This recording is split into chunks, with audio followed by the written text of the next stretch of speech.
മനുഷ്യർ ഭൂമിയുടെ പൂർണ്ണ ചിത്രം കണ്ടിട്ടുണ്ടോ? ഇതിന്റെ ഒരു വലിപ്പം എത്രയാണെന്ന് ആരെങ്കിലും കണ്ടിട്ടുണ്ടായിരിക്കും?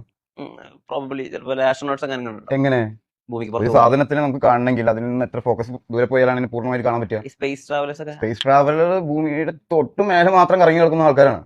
മനസ്സിലായോ? നമ്മൾ ഫ്ലൈറ്റ് പോകുന്നതിനേക്കാളും കുറച്ച് മുന്നിൽ, അതായത് നമ്മുടെ ഭൂമിയുടെ ഭ്രമണ പഥത്തിന് തൊട്ട് മുകളിൽ, അല്ലെങ്കിൽ ഭ്രമണ പഥം തീരുന്നെടുത്ത് ആയിരിക്കാം. അതിന്റെ തൊട്ടപ്പുറത്താണ് സ്പേസ് എന്ന് പറയുന്നത്. അതുപോലും, അതായത് ഇവിടെ തൊട്ട് നിൽക്കുന്ന ഒരാൾക്ക് എത്ര കാണാൻ പറ്റും അതിന്റെ പൂർണ്ണരൂപം? കാരണം ഇത് ഫുട്ബോളിന്റെ അത്ര വലിപ്പമുള്ള സാധനമല്ല അല്ലേ? അപ്പൊ ഇത് എത്ര ദൂരം പോയാലാണ് ഭൂമിയെ പൂർണ്ണമായി അതിന്റെ ആകൃതിയിൽ കാണാൻ പറ്റുക? അങ്ങനെ ഒരാൾക്കും ട്രാവൽ ചെയ്യാൻ പറ്റില്ല. കണ്ടിട്ടുണ്ട്.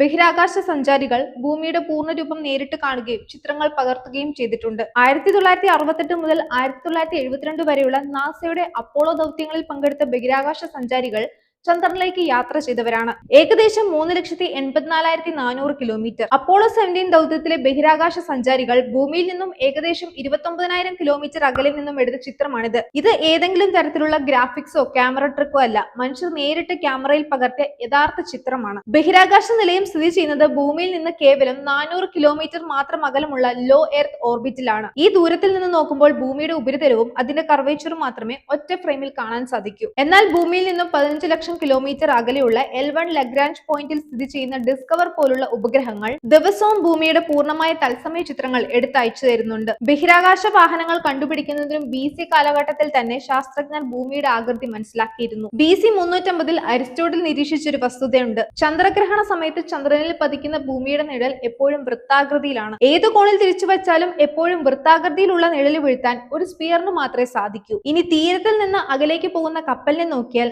ആദ്യമായി മറയുന്നത് കപ്പലിന്റെ താഴ്ഭാഗമാണ്. അവസാനം മാത്രമാണ് പായമരം മറയുന്നത്. ഭൂമി പരന്നതായിരുന്നെങ്കിൽ കപ്പൽ ചെറുതായി വന്ന് കൺമുന്നിൽ നിന്ന് മറയുമായിരുന്നു. മുകളിൽ നിന്ന് താഴേക്ക് താണു പോകില്ലായിരുന്നു. ഇനി പറഞ്ഞു തുടങ്ങുവാണെങ്കിൽ ഇതുപോലത്തെ 100 എക്സാമ്പിൾ ഉണ്ട് ഭൂമി സ്പിയർ ആണെന്ന് തെളിയിക്കാൻ. അപ്പൊ അത്രേ ഉള്ളൂ. ഇതുപോലുള്ള ഇൻഫോർമേറ്റീവ് വീഡിയോസ് ഒക്കെ ആയിട്ട് നമുക്ക് വീണ്ടും കാണാം. Like, share and subscribe.